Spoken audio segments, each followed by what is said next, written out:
So yesterday market IHSG IDX ya merah. Kemudian saya buka Instagram, buka Stockbit, buka medsos lah.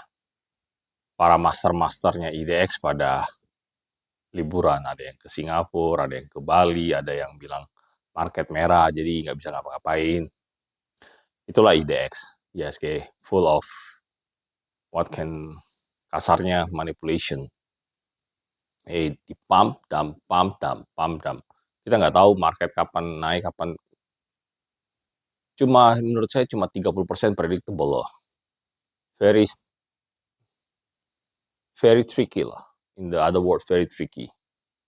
Even you can do analisa transaksi, bisa baca bandarmologi, broker summary, bisa still market fragile. Jadi kalau IDX itu gambarannya rumahnya kelihatannya bagus, mungkin dari batu, tapi pondasinya itu dari kayu, dan kayunya itu udah lapuk. Jadi kalau kena gempa dikit atau tsunami ada goncangan dikit langsung rubuh. Lah kalau market US semalam Selasa malam kemarin, berarti di sana masih Selasa pagi ya, karena selisih 12 jam. Indeks XPX green, hijau. ICQQ hijau juga. So market really transparent. Nggak ada bilang manipulation. Misal marketnya juga merah, you still can make profit. Why? Di sana you bisa long, buy, bisa short, sell, bisa call, bisa option, bisa untuk call dan put ya. Jadi bisa dua arah. Jadi bisa naik, you bisa buy long, bisa short, sell. Jadi kalau marketnya you prediksi it's gonna be going up, it's gonna green, you can put buy option, buy and call option. Then if you predict that, oh, this is not good condition, macroeconomy is not good, Trump wanna attack Iran, then you say, oh, this is not good. Then put short position, selling. You can short, then you can put option. So in any way, you can make money, you can make profit. You can buy long, sell short. So it's very open, very fair, very transparent.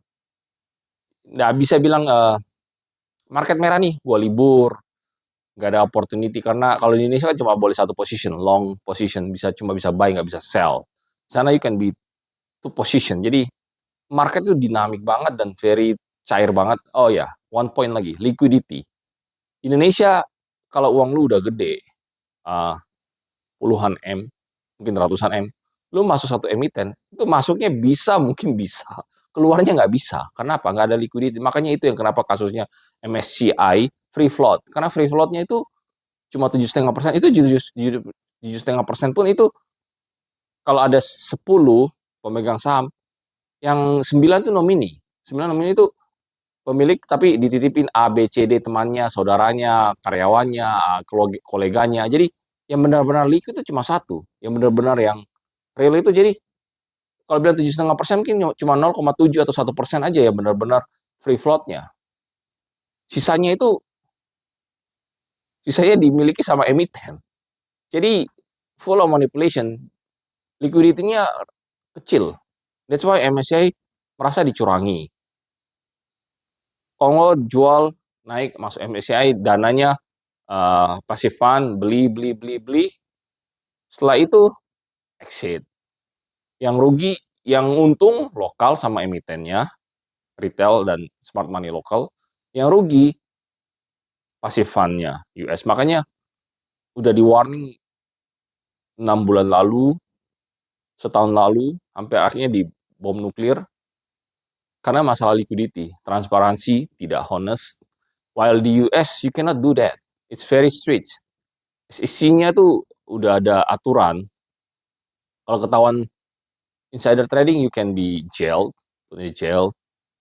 Liquidity debt-nya juga besar. Oke, kita bicara saham BBCA. Satu saham mungkin sekarang di 7.500, 8.000 something.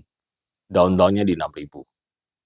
Itu satu lembar saham, lu bisa beli 100 lot. 100 lot berarti 6.000 atau 7.000 dikalikan 100 lembar satu lot, baru 700.000. Kita bicara sahamnya Walmart aja.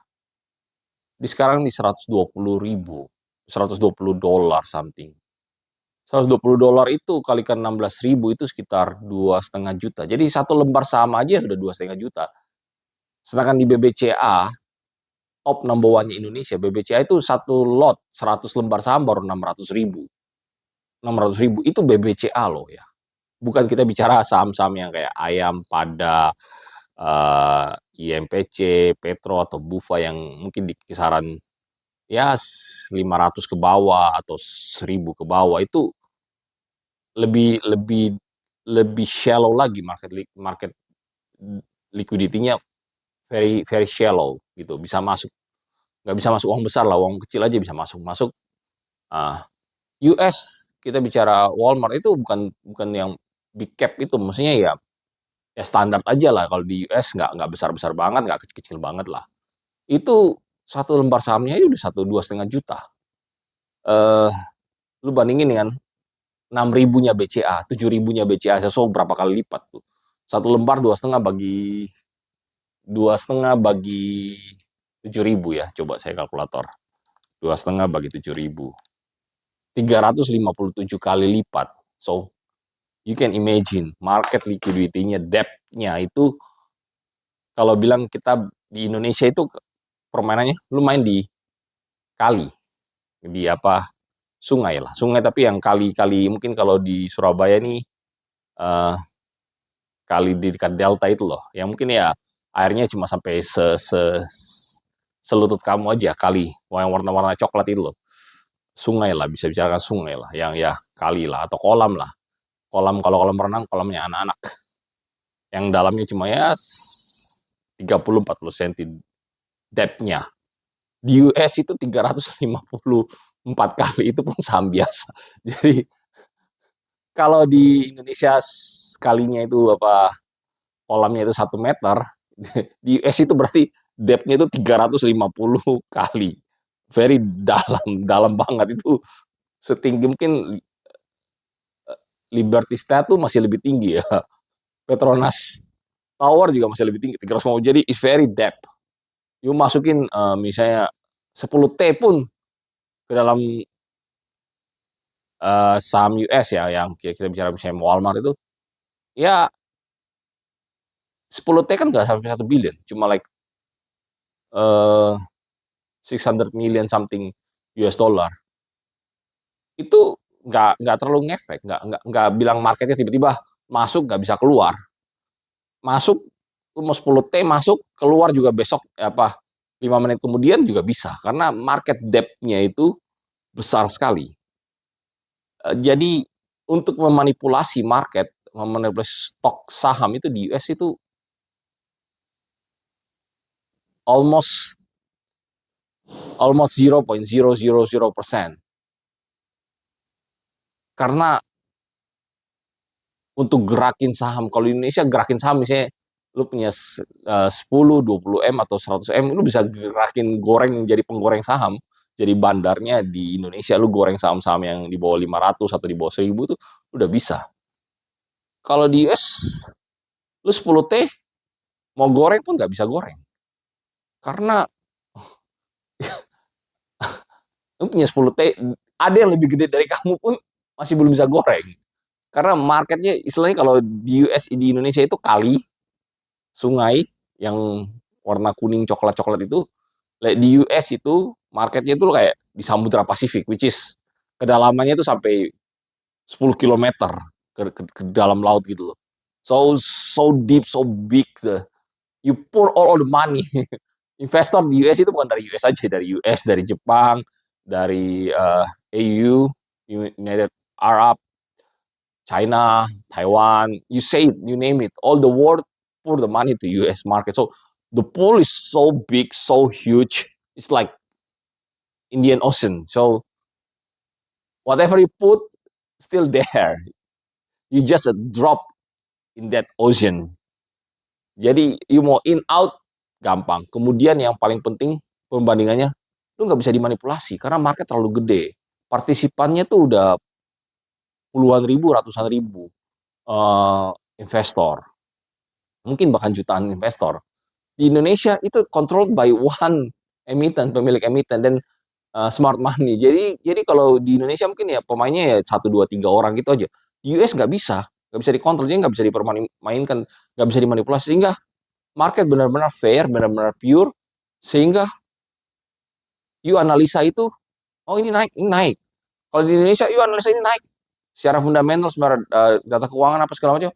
Tapi kalau dia bandarnya mau dibanting, emitennya mau dijual, ya harga turun, nggak bisa. Jadi itu Indonesia lebih kayak ikut perasaan gua mau naikin ya gua naikin, besok mau banting ya banting, sakarapnya gua, sesuka perasaannya gua. Tapi kalau di US, basically on data, lu nggak bisa semena-menanya karena ada regulator sangat ketat, nomor satu di dunia untuk the tight, the most strict, highest regulator SEC ya. Kalau di Indonesia kayak BI-nya. Tapi BI untuk regulator ya mungkin di tingkatan dunia masih di puluhan sampai ratusan ya. Secara transparansi dan lain-lain ya.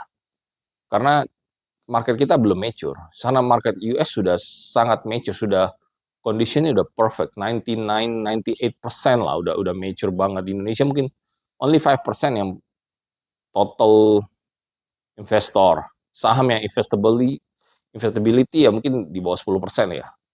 Hitungannya kayak gitu. Jadi that's why if you have money you put in local in US, this local full of ikan lele yang manipulasi dan lain-lain. Ini pure, warnanya juga jernih. Kalau kamu ke laut ya, Indian Ocean, airnya itu ya biru, tapi kalau kamu ada cahaya matahari itu bisa lihat transparan, terang. Mungkin masih masuk 10 meter, tapi di bawah 10 meter sudah nggak kelihatan karena terlalu dalam, too deep. Di Indonesia kali tingginya setengah meter, mungkin setengah meter, semeter, tapi warnanya coklat. 1 senti pun Anda nggak bisa lihat, nggak bisa kelihatan, terlalu kotor, terlalu banyak manipulation. Jadi air kali, air sungai itu yang warna coklat itu, yang kotor itu, yang tercemar itu, even satu senti pun Anda nggak bisa lihat ke dalam 1 sentimeter, di bawah 1 sentimeter di atas permukaan kali itu ada apa, nggak ada. 5 senti pun nggak ada bisa lihat. Karena terlalu kotor, terlalu penuh manipulasi. Tapi kalau di laut, di samudra, mungkin kedalaman 10 meter Anda masih bisa lihat, masih jernih. Oh iya, ada ikan lewat atau ikan apa, masih kelihatan. Mungkin ya di bawah 10 meter nggak bisa, karena mungkin ya Indian Ocean kan very deep, gelap memang. Karena dasarnya kan uh, batuan hitam dan tidak ada cahaya. Cahaya kan bisa tembus. So, it's metaphorology untuk perbandingannya. See you in next video, okay? See you.